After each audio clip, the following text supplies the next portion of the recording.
Here we go.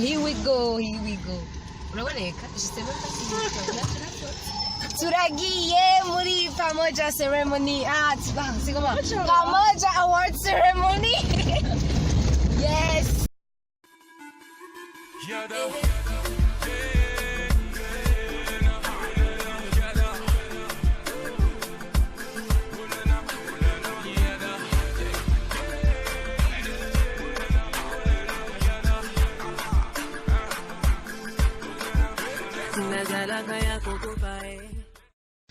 What's up my people? Bon, on va ndasubira kubagengene bakivuga Pamoja Award Ceremony first edition et on est en train d'y aller et ça se passe au CLM et là je vais vlogger. CLM c'est Christian Life Ministry. Yeah ndatob. Oui, je suis avec Darlene. Darlene, est-ce que vous avez que tu m'as tout? Il y a très on vers là-bas ou là-bas? Je sais rien. Donc, Pamoja Festival. Il y a d'abord Pamoja Festival. Et c'est comme un festival, c'est un concert. Mais regarde comment il me regarde. C'est un concert, c'est un festival de gospel et tout. Et après, maintenant, c'est quoi? C'est genre une compétition. Voilà, compétition. Des stars qui ont chanté, des DJ voilà. qui ont participé dans le festival. On a voté par SMS et aujourd'hui on va donner l'award. Voilà, c'est tout. Ouais. Des fois, j'arrive pas à parler, j'arrive pas à trouver les mots, mon baba. Et merci de m'avoir sauvé. Voilà, j'ai copine. Merci de m'avoir sauvé la vie. Alors on y va.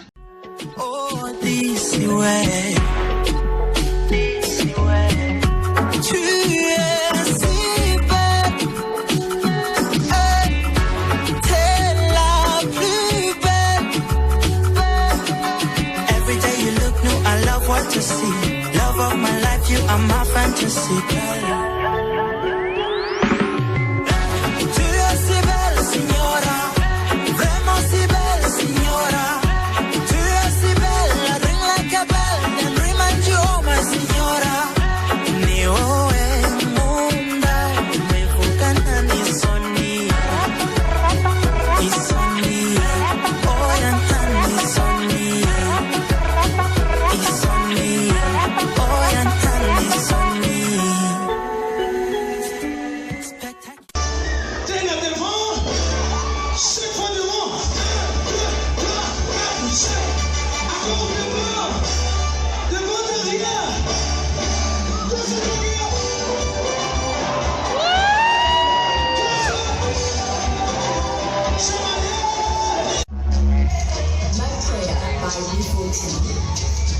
Fresh by Loras. By Prince Ashidi. Ukoko by B14.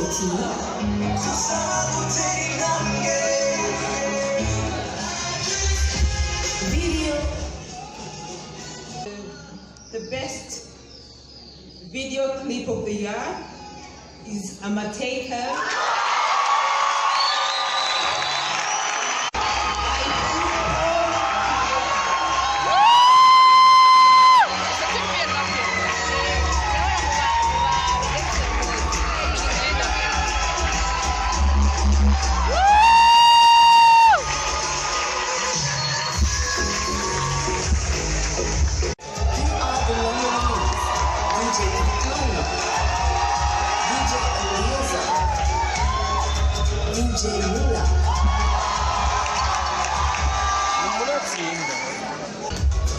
The best DJ of the year is DJ Patman.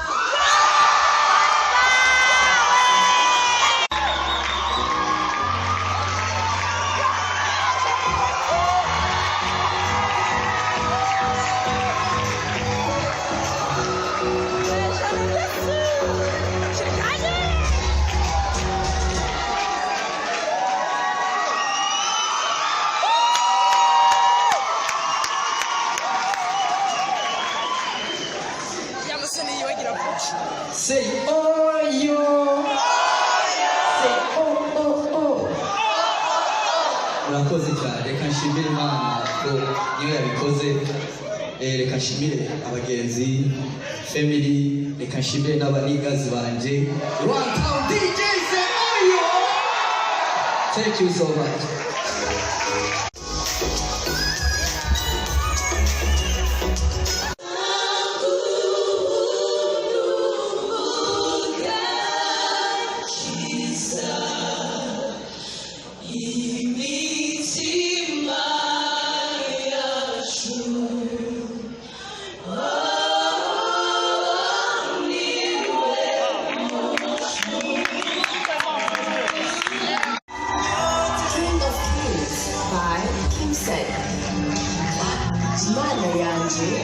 By Redemption Voice, Omilangu by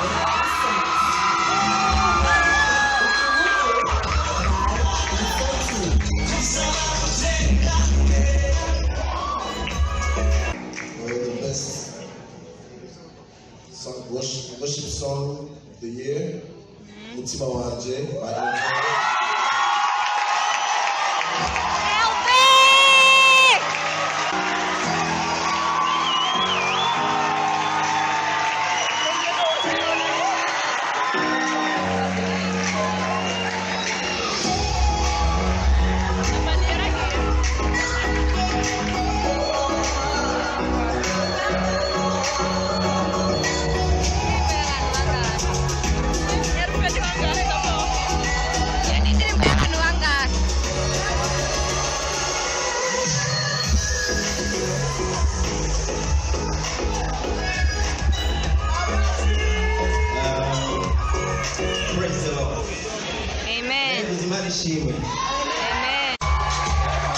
Best Female Artist of the Year, Gladys Iglesias. Best Team, Fofo Fabi. The award, Fofo Fabi.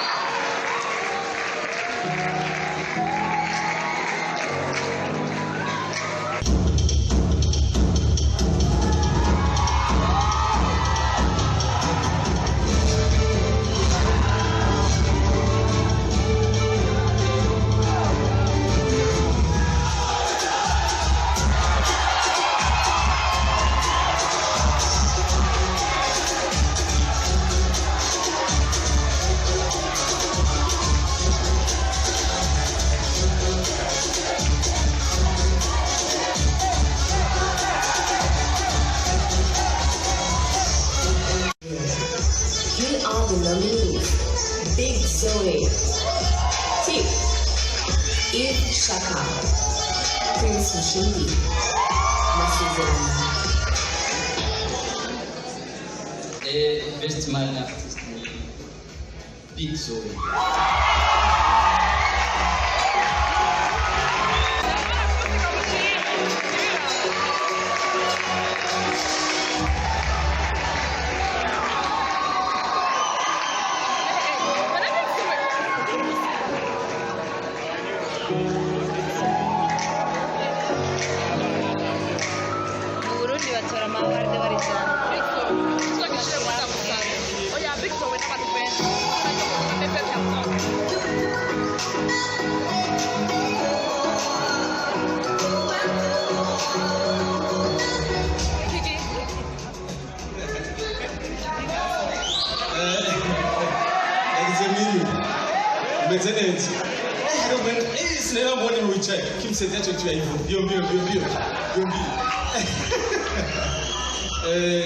Jebrewa mumbabarire kubona abantu bose nahamagaye n'ibiki yo sinzi kwisangiza abantu dora dukorana ibintu baranzi hanyuma ko bwenda gospel naho hari award na hari competition amwe mutatura umuryango nivyo umuryango arabaha imfura n'ubuheta n'ibikurikira byose muga umuryango rero bon bandenganije bampaye award ni muri competition na Ifshaka umuntu wa mbere numvise ariko araflowinga muri hip hop y'ikirundi for the first time flow ya vrai kabisa ni Ifsha.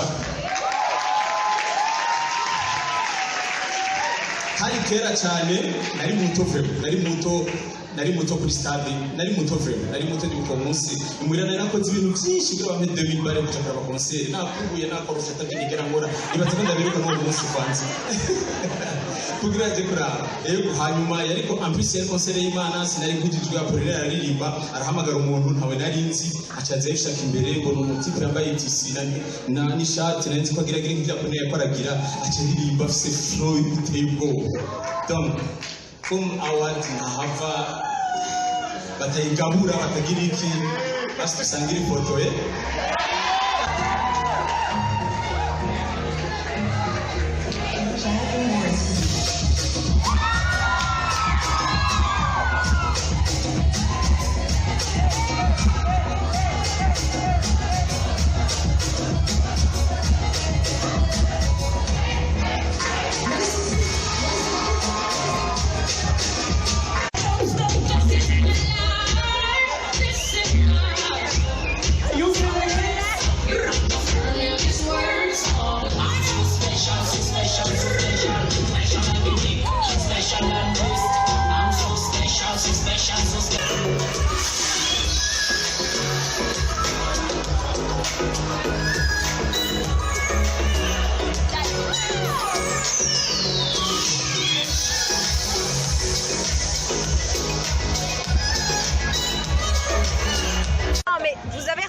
naho bahamagara umuntu umwe haza abantu 10 production pardon ok ndagira bash haza production haza manager haza everybody and je suis sûre de pas ça non ça va on se retrouve